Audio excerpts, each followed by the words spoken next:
Let's take a look at our job posting.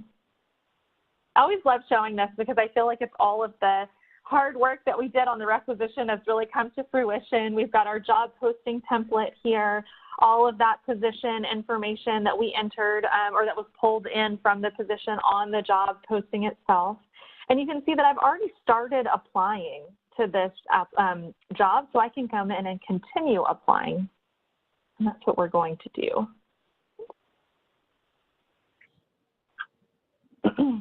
So our first step is just going to pull contact information from the candidate profile. And really what it's saying is, you know, let's make sure that Charles can verify that his information is correct. So he can look through and say, yeah, address, email, phone numbers, everything looks good. So let's go ahead and continue to the next step.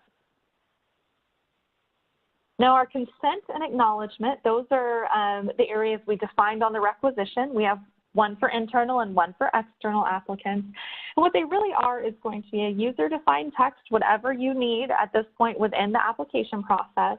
We're showing a couple of different ways that candidates can imply consent. So one is going to be a checkbox here.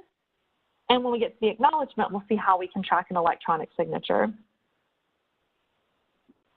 Our next step are going to be all of those questions that we created on the requisition itself.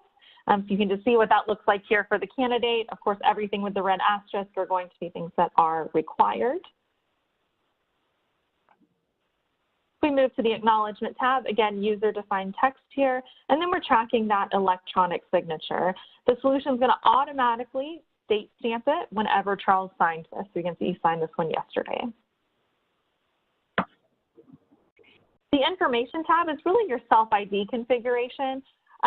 We have decided to ask for information around gender, ethnicity, disability, and veteran status here, but you can certainly, you know, ask for less information at this point or ask for more information. So this self-ID configuration is very configurable for the on the requisition. And then we're going to take a look at our candidate profile here. So this is what the profile looks like when you create it. So we've got our contact information up here at the top, those work preferences, previous employment, education, achievements, references, any attachments. Of course, we're going to have, you know, a resume, but we can also have other attachments that may be required here. And on every application, the candidate has the ability to come in and make updates to this candidate profile. One other thing that we can do here is that we can require certain information that be entered on the application or within the candidate profile before the applicant can submit the application. So for example, in our solution, we've required that we have 3 references here before someone can submit that application. And so what we're really doing is trying to ensure that you're continuing to get completed applications. You're not getting incomplete applications, but then again, you're going to have to reach out to that candidate to get more information from them.